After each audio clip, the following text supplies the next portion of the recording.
The world was very different before Christmas and New Year became the dominant holidays at the winter solstice. So let's take a trip back in time and explore 20 crazy festivals that once ruled the world. Number 20. Saturnalia. From December 17th to 23rd, ancient Romans celebrated Saturnalia, a festival dedicated to the agriculture-focused god Saturn. During these 7 days, the entire city of Rome was turned upside down. Slaves and masters exchanged gifts and meals. Gambling was allowed, normally illegal in Rome, and people enjoyed public feasts. Women could even don male attire and walk around with fake beards.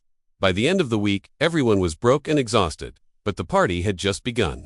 After dark, street vendors sold small gifts and food, while taverns were filled with rowdy celebrants. Some scholars even claim that Santa Claus is based on this jolly festival. Number 19. Feast of Fools. During medieval times in Europe, the week between Christmas and New Year was considered a silly one. People would make fun of everything, including church rituals, and they were not afraid to show their mockery. Church officials would dress up as hairy wild men and storm the altar, while worshippers bowed on their knees. Suddenly, the tables would turn, and the congregation would start laughing and jeering at the priests. Sometimes the so-called fools would mock the clergy so much that church services were completely halted. Instead, merrymaking took over the church, and people would dance and drink until late into the night. Number 18. Festival of the Ass. Every January, churches across Europe celebrate the Festival of the Ass, also known as the Feast of the Ass. On this day, a donkey is considered sacred because it represents the animal that Jesus rode when he entered Jerusalem. To honor his entrance, some churches would bring a donkey inside and dress it up like a king or even Jesus himself. Afterwards, they would parade through the streets, accompanied by singing and drumming. Once they reached the church square, the donkey would be blessed and given the name of the Child of Mary. However, this strange custom was almost forgotten after the Middle Ages, but some communities still keep it alive today. Number 17. Medieval fart competitions. Believe it or not, fart competitions were an integral part of medieval culture. In England and France, farts were seen as a sign of good health, and whoever could produce the loudest one was considered a true champion. Of course, there were some rules. Competitors were not allowed to prepare their farts beforehand. They had to be spontaneous. Flatulence was produced by eating loads of beans, cabbage, and other foul-smelling foods. But this practice eventually died out when toilets replaced the traditional outhouses. Number 16. Hadaka Matsuri. Every year in Japan, thousands of men participate in the Naked Man Festival called Hadaka Matsuri. This event takes place at 2 Shinto shrines and attracts over 90,000 visitors. According to local legends, the festival was created to purify those who participated in the previous New Year's celebrations. Today, the purpose has changed to welcoming the new year with new hopes and dreams. For the participants, it's an extremely painful experience as they cover themselves with only a loincloth and sandals, and then must endure freezing temperatures and heavy snow.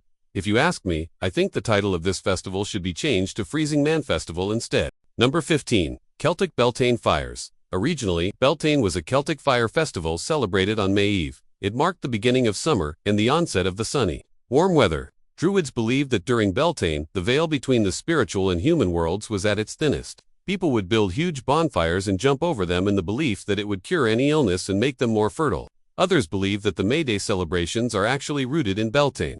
During the Victorian era, people started to associate May Eve with witches and evil spirits, which led to the decline of this festival. Number 14. Egyptian Wepet. When the Egyptians invented the concept of zero, they also developed a brand new calendar.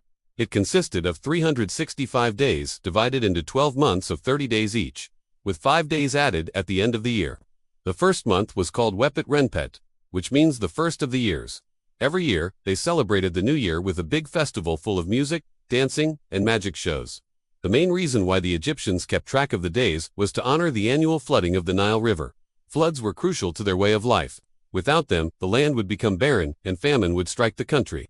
Therefore, the pharaohs were believed to be the intermediaries between the gods and the people. Their task was to ensure that the river would flood properly every year. Number 13. Roman Floralia.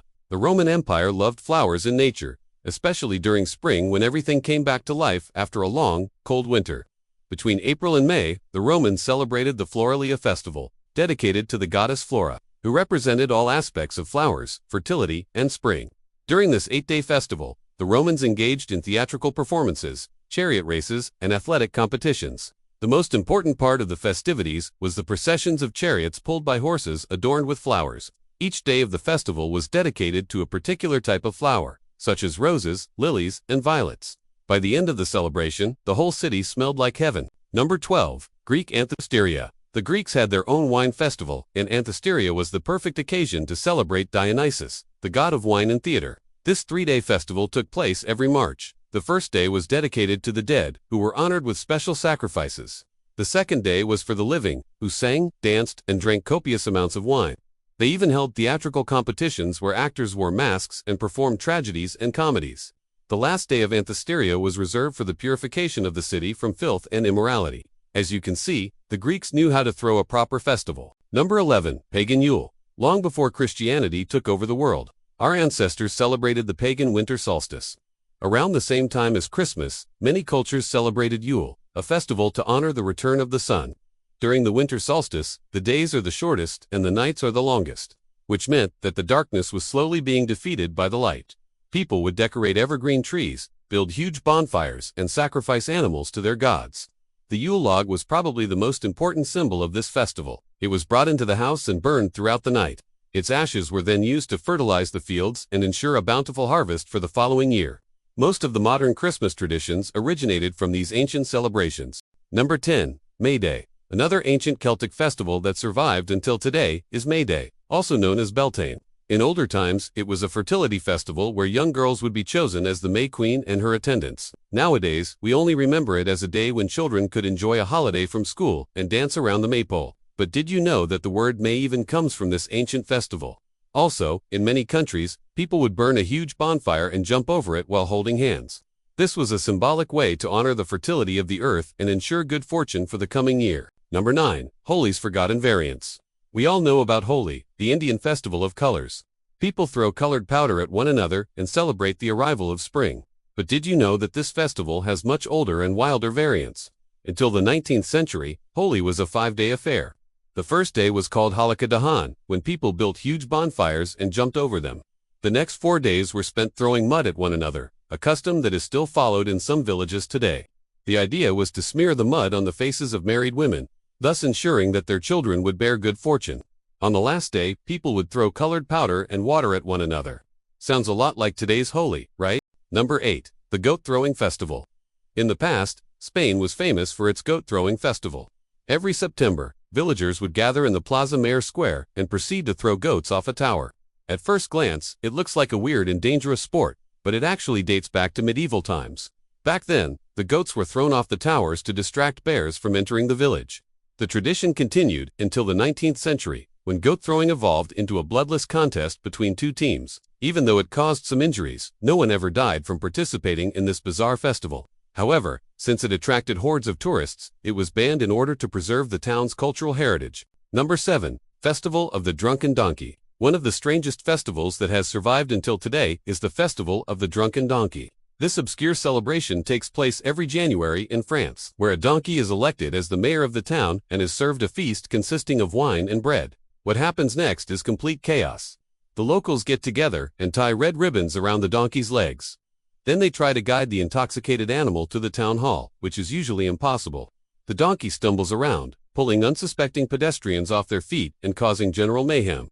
In the end, someone ends up crowning the donkey as the new mayor, and the festivities continue deep into the night. Number 6. Aztec Tlaxcala. Before the Spanish invaded and destroyed much of the Aztec culture, they had their own unique festivals. Tlaxcala was a festival dedicated to the gods of war and involved ritual combat between the members of the nobility. This event took place every August and lasted for 20 days. Warriors would engage in mock battles and even sacrifice themselves to honor the gods. The Aztecs believed that their universe was created with a great battle between the gods, and the victory of the gods of the day was necessary to maintain cosmic order. So the warriors didn't fear death, because they knew that their souls would live on as long as the sun continued to rise. But when the Spanish arrived, they put an end to this bloody custom. Number 5. Polish Smegas Dinas. Before Christianity took root in Poland, the Slavic people celebrated a pagan festival known as Smigas Dingus. This ancient celebration took place on Easter Monday. Young men would gather in groups and sneak into houses while the women were preparing for church services. Then they would start throwing water at them, drenching the poor ladies in the process. The boys would do this until they were paid back in full with interest, meaning that everyone would end up soaked. The tradition was also associated with fertility and the coming of spring, but these days it's mostly played for fun. Number 4. Ancient Persian Nowruz Traditions. The Persians have been celebrating Nowruz for over 3,000 years, making it one of the oldest continuously celebrated holidays in the world. It marks the beginning of spring and the Persian New Year, but ancient traditions are quickly disappearing. For example, it was customary to write chalk lines on the doorsteps of homes to protect against evil spirits. Another ancient rite was the putting away of swords. All weapons were put away for the duration of the celebration to symbolize peace among people. Unfortunately, most of these ancient traditions are now forgotten, and only the delicious Nowruz foods remain. Number 3. The Cherry Blossom Festivals. Forgotten samurai rites. We all know about the beautiful cherry blossom festivals that take place in Japan every spring. People gather under the blooming trees and contemplate the ephemeral nature of beauty. But did you know that this celebration used to be much darker? During the Edo period, samurai warriors would hold mock battles beneath the cherry blossoms. These combats were a necessary part of Bushido, the way of the samurai. According to legend, a famous general named Date Masamune declared war on his rival by throwing a single cherry blossom at him. So it's only fitting that the cherry blossom became the main symbol of the samurai. Number 2. Roman Bacchanalia. The Roman Empire was not only a time of great power, wealth, and culture, but also debauchery, orgies, and secret cults. One of these cults was the cult of Bacchus, the god of wine. Every January, the Romans celebrated the Bacchanalia, a series of secret rituals filled with lots of drinking, dancing, and feasting. Scholars argue about the exact nature of these rituals. Some claim that they were a celebration of the god's birthday, while others say that they were fertility rituals. Either way, these festivals were full of frenzied revelry, with adults only, if you know what I mean. Number 1. Midsummer Night Madness.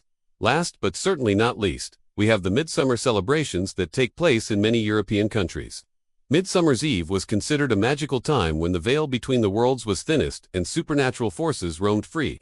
According to folklore, witches held their Sabbaths and ghosts of the dead walked the earth. People believed that the plants had healing powers during this time, and they gathered herbs to use in medicine. Love rituals were also popular, as well as jumping over bonfires to ward off evil spirits. Even today, these festivities survive in places like Sweden, Finland, and Germany, but most of the pagan traditions have been replaced with music, dancing, and beer drinking. Thanks for tuning in. If you had fun with this video, hit that like button, subscribe to the channel, and share it with your friends. Every click, share, and comment keeps this channel alive and helps us bring you even more fascinating stories from history.